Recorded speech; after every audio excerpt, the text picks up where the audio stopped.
Paz e graça, pessoal, tudo bem?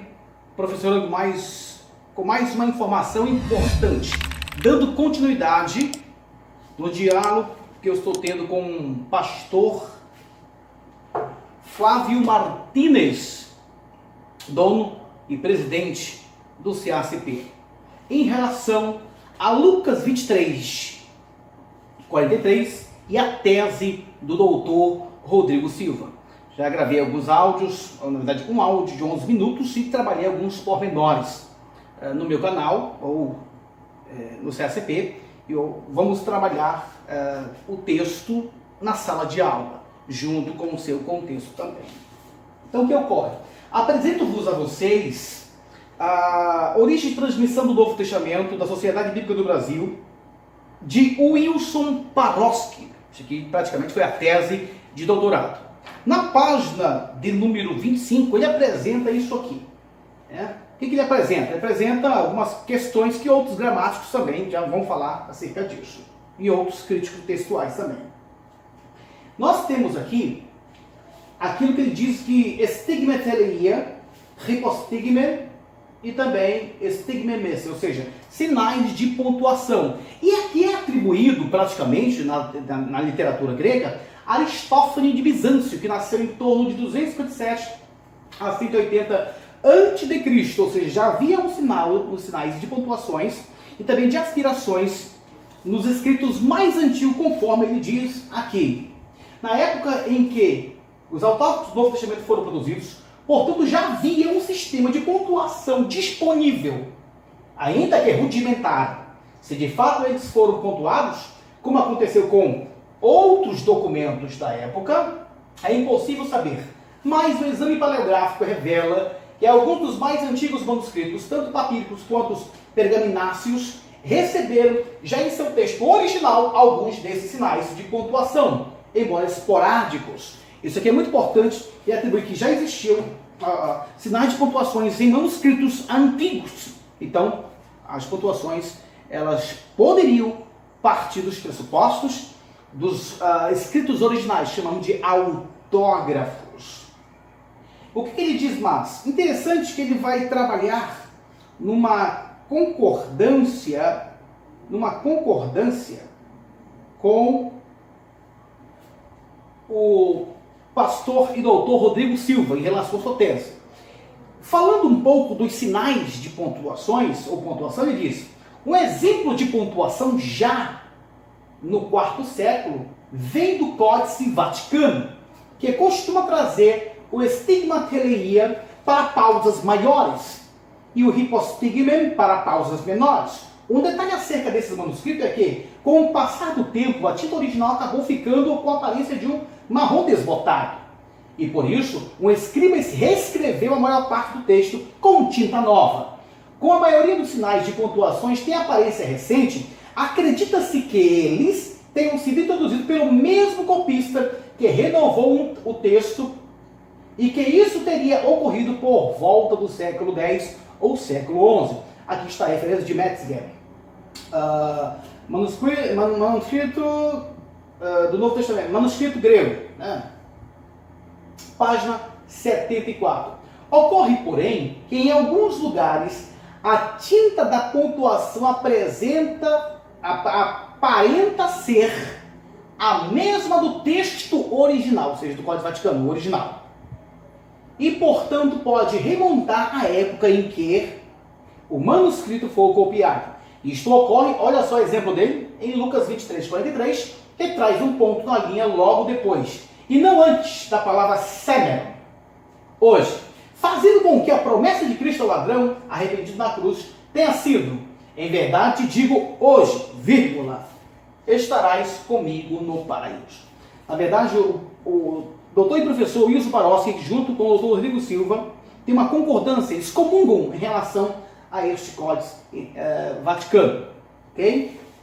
E o que nós temos também? Nós temos algumas questões interessantes que podemos analisar, que o próprio doutor Rodrigo Silva, o próprio doutor Wilson Paroski, melhor dizendo, na sua obra, mais na frente vocês podem estar observando, quando eles vão falar dos papiros Bodmer. E vamos falar estritamente desses papiros na página de número 46. Página de número 46. O que nós temos aqui? Nós temos aqui o papiro Bodmer, compreendendo tal as folhas. E o que é mais importante nessa informação do Dr. Wilson Paroski? Dizendo o seguinte: o escriba fez uso frequente de espírito forte e sinais de pontuação. Ou seja, o escriba fez frequente uso de sinais de pontuação de espírito forte, que é o espírito rude na língua grega. Além de abreviações para o nome na sacra, ou seja, o nome sagrado. O manuscrito consiste na mais antiga cópia de Lucas disponível em uma das mais antigas de João, onde exibe muita afinidade com o texto do P46. O que ele diz? É uma das cópias mais antigas de Lucas e de João, dentro dos seus pressupostos aqui, dos seus versículos. Então, na crítica textual moderna, o mais antigo, o manuscrito mais antigo é o que tem mais peso, mais validade. Os manuscritos mais recentes, seja códice mais recente, eles dependem dos manuscritos mais antigos. Os achados mais antigos são os mais importantes, que vamos fazer uma leitura e consubstanciar com textos mais recentes, ou seja, os códices do quarto século. O que nós temos aqui? Ele diz assim: afinidade com o texto de Lucas, e também de João, afinidade do manuscrito mais antigo, claro.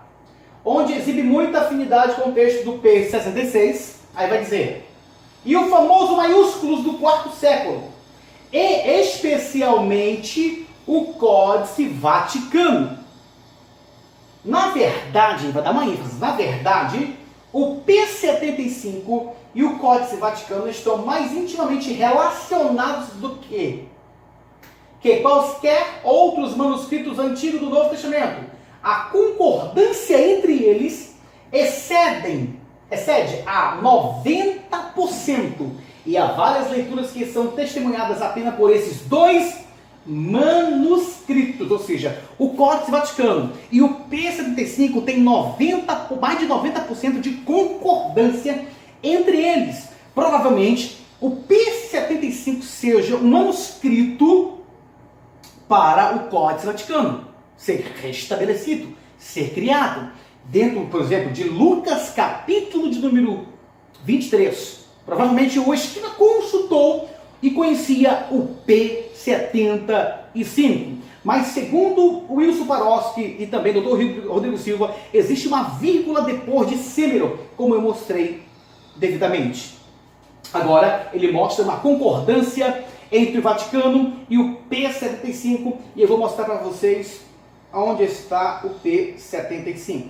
É um manuscrito muito antigo. Este é o P75.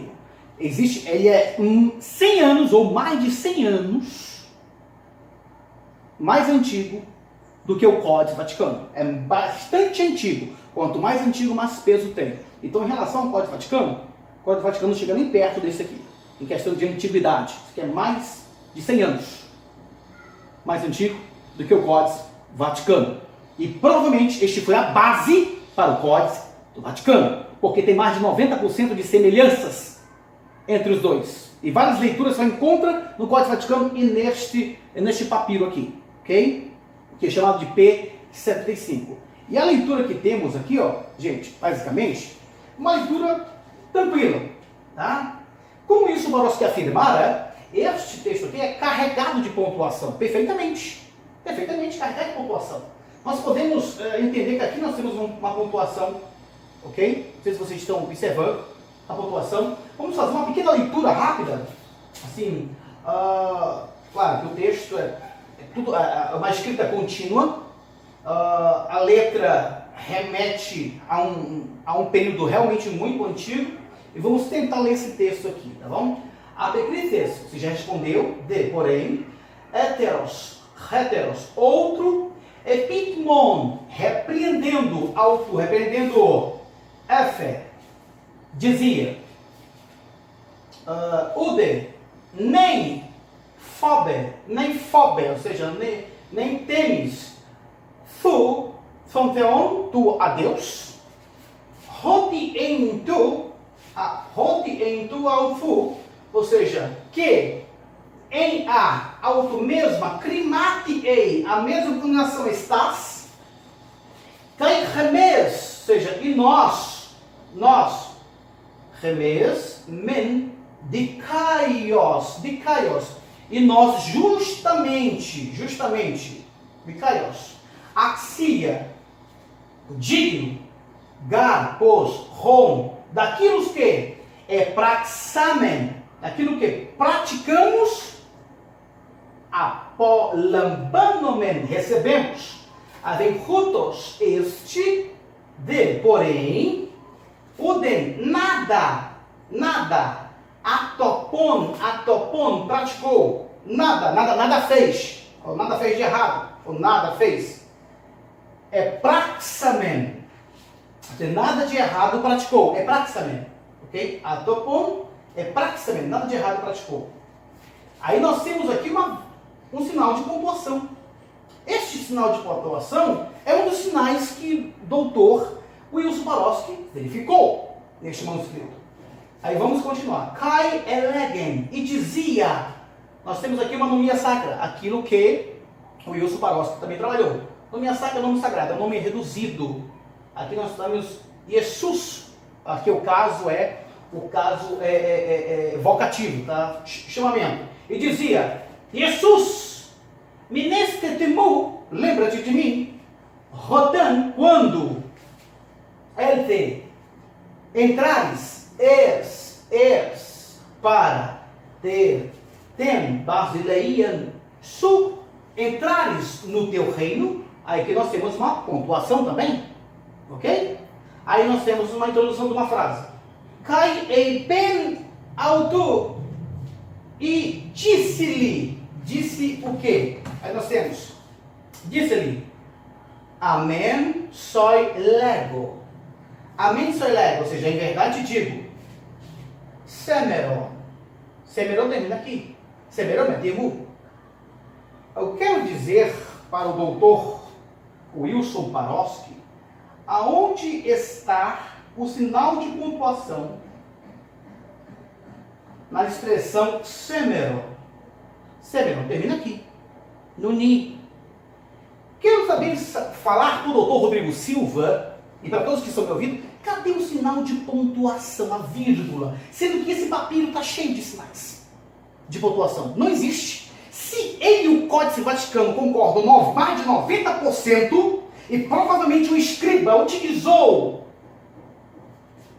esse papiro para trabalhar Lucas, mas não tem sinal de pontuação, então provavelmente no Códex Vaticano ali não seja uma pontuação e simplesmente uma mancha, porque todo códice é manchado.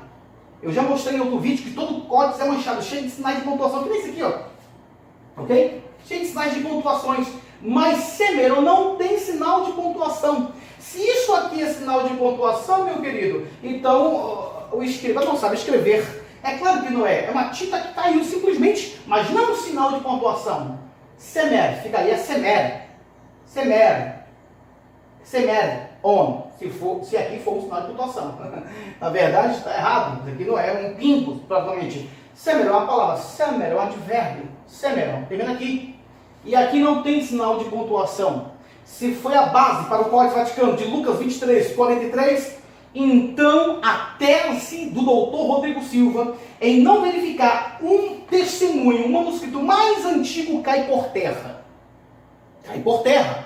E os adventistas comem, é claro, com todo respeito, a tese do doutor Rodrigo Silva e a rota dizendo que ali é uma tese. Se bem que aqui, meu querido, é 100 anos mais antigo do que todos os códigos do quarto século, claro, por evidência, ok? E o Códice Sinaítico não tem esse sinal de pontuação. O Códice Sinaítico, o Códice Vaticano e outros códices, né? Ele tem chamado uma categoria nível 1, que é uma confidencialidade muito grande, que provavelmente ali esteja o texto original. Todavia, eles são consubstanciados com um texto mais antigo. O Códice Vaticano, junto com outros códices do mesmo período, não poderia representar uma leitura oficial, porque o Códice Alexandrino não existe pontuação ali, como eu já demonstrei. Então, dentro desse pressuposto, nós temos aqui Semeron Metimur em tu paradeisho. Em tu paradeisho. Ok? Não existe nenhum sinal de pontuação. Portanto, estas observações que eu faço é justamente a tese do Dr. Rodrigo Silva. Ela tem diversas lacunas, ou seja, falhas na sua metodologia em apresentar uma tese que é defendida somente por duas correntes. Duas correntes que é o complemento dois sistemas, duas igrejas, vou chamar de igrejas, ok? Que é Testemunho de Jeová e também, que é considerada uma seita, e Adventista, que também é considerada uma seita, ok? Os grandes apologetas atribuem que são seitas, ok? É a palavra deles, não minha, tá bom, gente? Mas a minha análise somente é isso aqui, tá?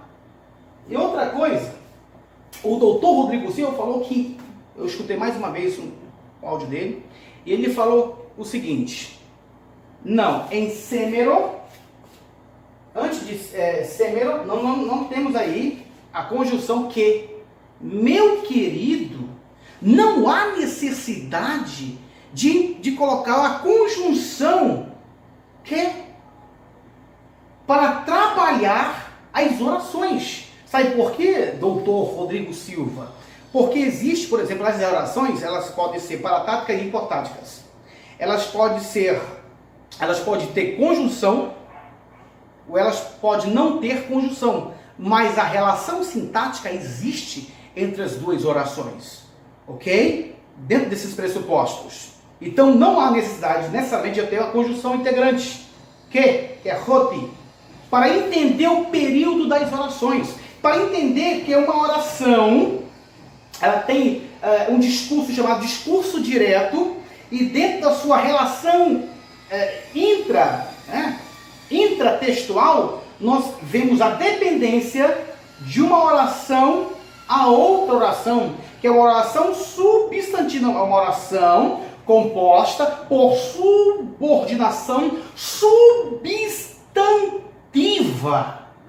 E substantiva pode ou não ter a conjunção integrante que é uma oração que depende da outra, ok? Que tem o seu sentido na outra oração, não há necessidade. Então essa tua ideia de dizer que não tem a conjunção, ela cai por terra, ou seja, é uma falácia em relação à linguística, é uma falácia em relação à gramática, é uma falácia em relação àquilo que chamam de hipóstases e outros termos de oração que chamamos de oração coordenativas e orações subordinativas, ok? Paratáticas e hipotáticas, é isso que eu queria dizer. Paratáticas e hipotáticas. Portanto, isso aqui é só uma primeira análise. A tese do Dr. Rodrigo Silva, que eu disse, existem diversas falhas que posteriormente, se der tempo, eu vou estar anunciando e mostrando aonde estão essas falhas. Tá bom? Claro, não atacando a pessoa do Dr. Rodrigo Silva, mas o seu trabalho acadêmico deixou a desejar em muitos lugares. Paz e graça a todos em Cristo Jesus.